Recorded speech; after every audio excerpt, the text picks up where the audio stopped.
You know that feeling when you're alone in the woods and something just feels wrong? That primitive part of your brain that screams, you're being watched, even when you can't see anything?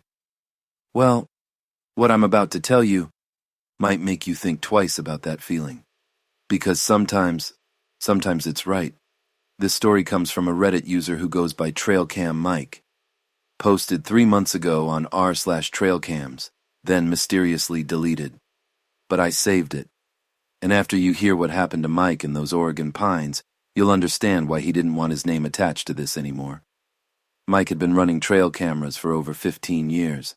Hunting, wildlife photography, property security, you name it. He thought he'd seen everything these cameras could capture.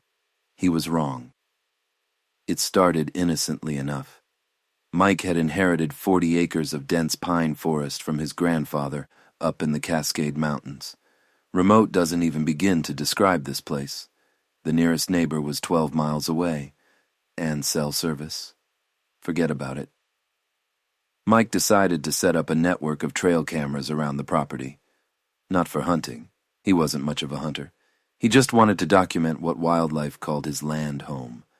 Bears, elk, maybe even catch a glimpse of one of those elusive mountain lions everyone talked about but nobody ever saw.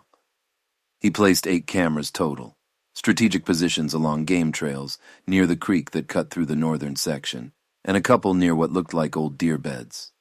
Professional setup, infrared sensors, night vision, motion activated, the works. For the first 2 months, everything was exactly what you'd expect.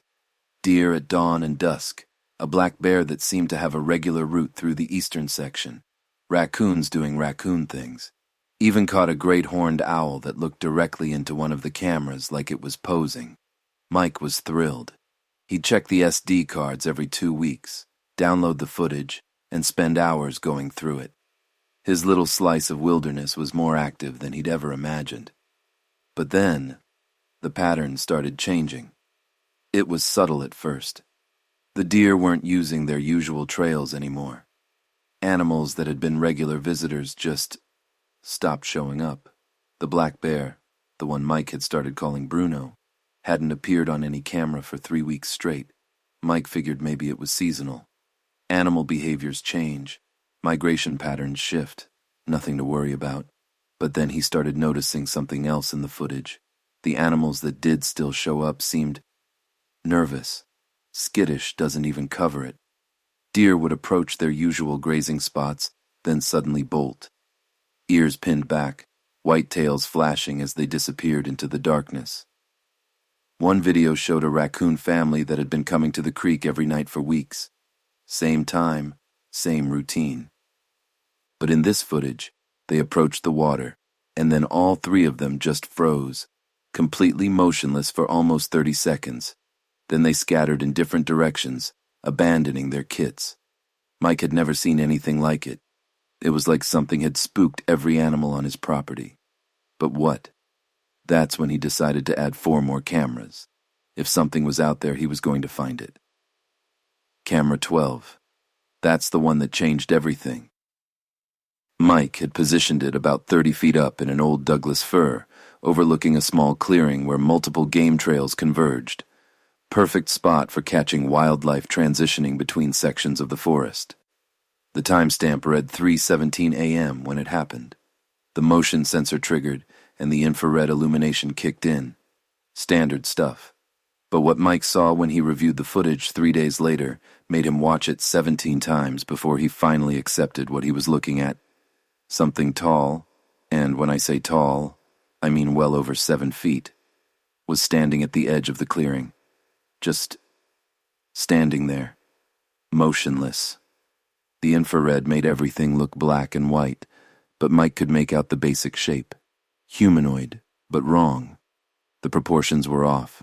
Arms too long, shoulders too broad, and it was covered in what looked like hair or fur.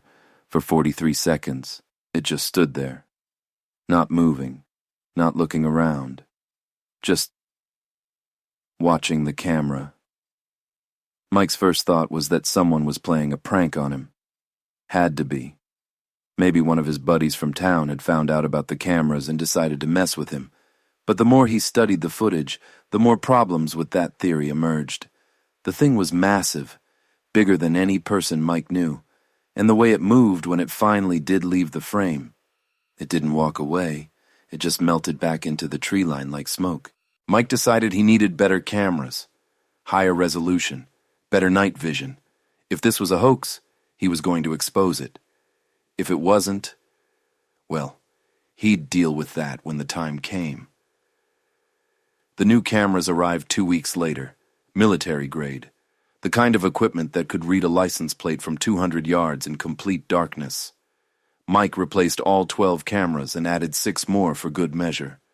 If something was out there, he was going to get definitive proof. He didn't have to wait long.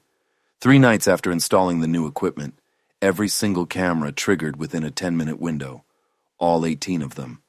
The footage was disturbing.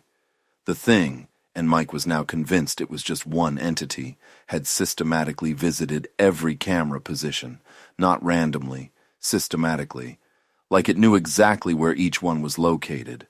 But here's what made Mike's blood run cold. In every single piece of footage, the creature was looking directly into the camera lens, not just glancing in the general direction, making direct eye contact with the lens itself.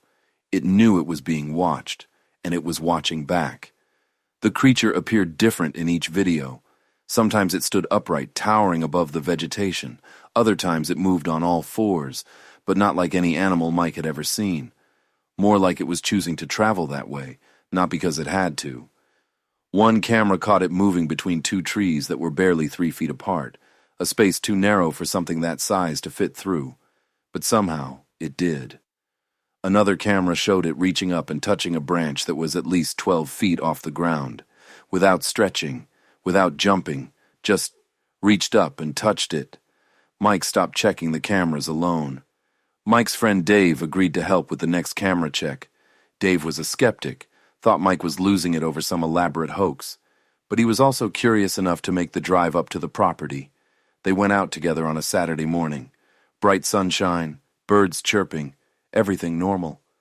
The first 11 cameras showed the usual suspects: deer, rabbits, a few squirrels. Nothing unusual. But camera 12, the original camera that had started it all, contained footage that made both men go completely silent. The timestamp showed 2:43 a.m. from the night before. The motion sensor had triggered, but the clearing was empty. Just trees, shadows, normal forest. Then, after about 15 seconds, Dave pointed at the screen. There, in the background, between those 2 pines. Mike looked closer. At first he didn't see anything. Then his eyes adjusted, and he realized what Dave was pointing at. 2 red dots, reflecting the infrared light. Eyes, but they were wrong. Too high off the ground, too far apart. And they weren't moving like any animal's eyes Mike had ever seen.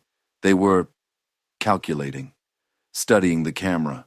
The footage ran for another 2 minutes. The eyes never moved, never blinked, just watched. Then, in the final seconds of the recording, something impossible happened. The creature stepped forward, out of the shadows, and filled the entire frame. But the camera was 30 feet up in a tree. It was looking directly into the lens from 30 feet in the air. Dave left that day and never came back to the property. Won't even talk about what they saw. Mike pulled all the cameras the next week, sold the property 3 months later. He still posts occasionally on Reddit, but never about trail cameras anymore. When someone asked him directly about the Oregon footage, he just replied with 2 words: still watching. The new property owners installed their own security system last month. Motion sensors, floodlights, the works. The motion sensors trigger every night at 3:17 a.m., but the floodlights never show anything. Makes you wonder what else is out there in the dark, watching us watch them. Sweet dreams.